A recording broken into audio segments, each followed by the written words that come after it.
Hi, Davir, and today we have a new episode, and we're gonna talk about this fan art piece I did of this character Mistress Cannon from this new anime that's out. Mistress Cannon is devilishly easy. It's a very fun anime, and I do recommend you watch it.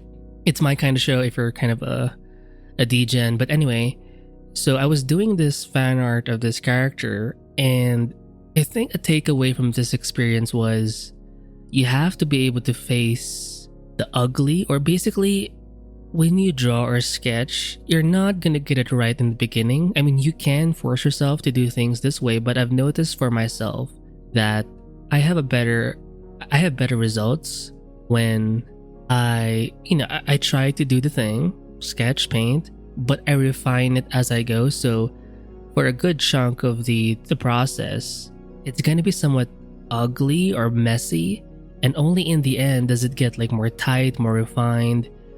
So the good part, the piece being visually appealing to me, is gonna happen most likely in the end, and not so much in the beginning.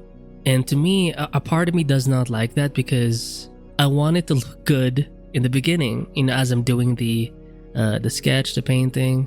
It's not bad to think this way because why not? Why not have it look good, right? The whole way, but it's different in practice. This is what ends up happening. It just gets better as I go through with the painting. Like, it doesn't happen in the very beginning, from the start. I think you can create a lot of good artwork, when you're able to get over this fact. And if you can just face the ugly side, quote unquote ugly, basically the unrefined, the rougher side of your process, and you can bear to look at your work even in its like disgusting maybe not disgusting, but in its just rougher form. I think if you can push through that long enough to the point where you can reach that level of refinement, I think you're going to be able to create a lot of work. But if you're so afraid for your work to look ugly and unrefined, then it won't take long for you to stop the whole session and just quit. It's kind of like writing. Like, when you write, do you think you can write the whole like blog post, whatever article, if like you can't write things perfect from the beginning? You have like a first draft, a second draft. You have to do a lot of like rewriting before something becomes worth reading, not just for everyone else but for yourself as well. It reminds me of this quote, or this idea from James Clear. He talks about writing, and to him, what makes good writing is rewriting. So if you just learn the process of rewriting, meaning you're editing your piece over and over again until it becomes good, like, that is writing. You don't just write something and then it's automatically like a good piece. It's like an iterative process. And for me, even though I know that, in practice, when I iterate, I sometimes get maybe it's impatience that's making me frustrated with the process. Like, I want it to be good right now. So maybe that's kind of my issue. But it doesn't change the fact that you have to face and bear this experience of your thing not being refined. So I don't know why I feel this way. Maybe it's because of the expectations I have for myself. And maybe you have the same thing. Like, you have ideas for how you should draw or paint or sketch, and then when you do it, you realize, oh, you're kind of slow, or it's just the anatomy may be off, or you enjoy a lot of people's artwork, right?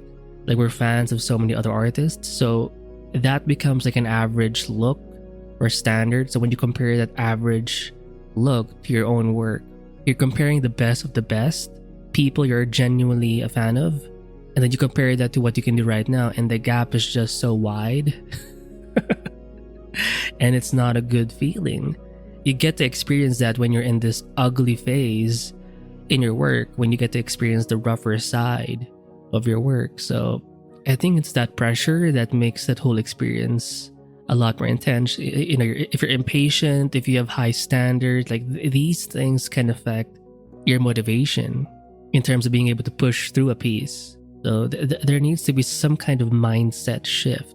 And maybe it's realizing that the art is something that needs to happen.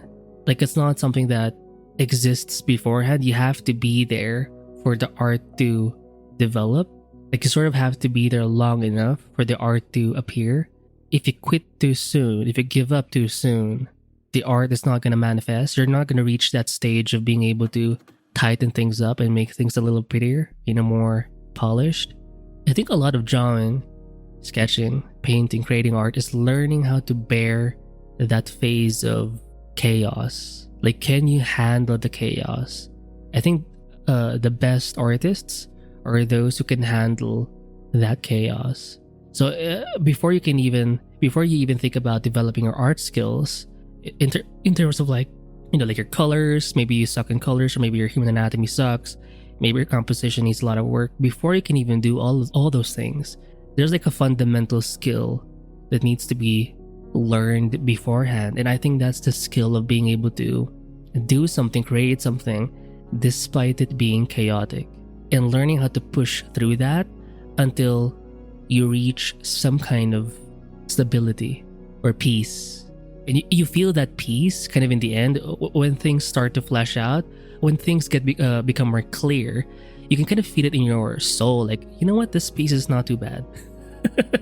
Like, you're less bitchy, you're less moany, you're more like, you know what, I think I am kind of an artist. So I think that's the fundamental skill that you have to be able to do. Can you learn to bear that chaos long enough for things to be clear, long enough for clarity to come in? So hopefully that helps in some way, because I know this is something I have to work through myself. I just have to bear the shame of being a bad artist, right? If I can bear the shame of being bad, I can become a bad ass. Boo. I'm trying. Anyway, sorry. So hopefully that helps, and I'll see you in the next video. Bye. Bear the shame.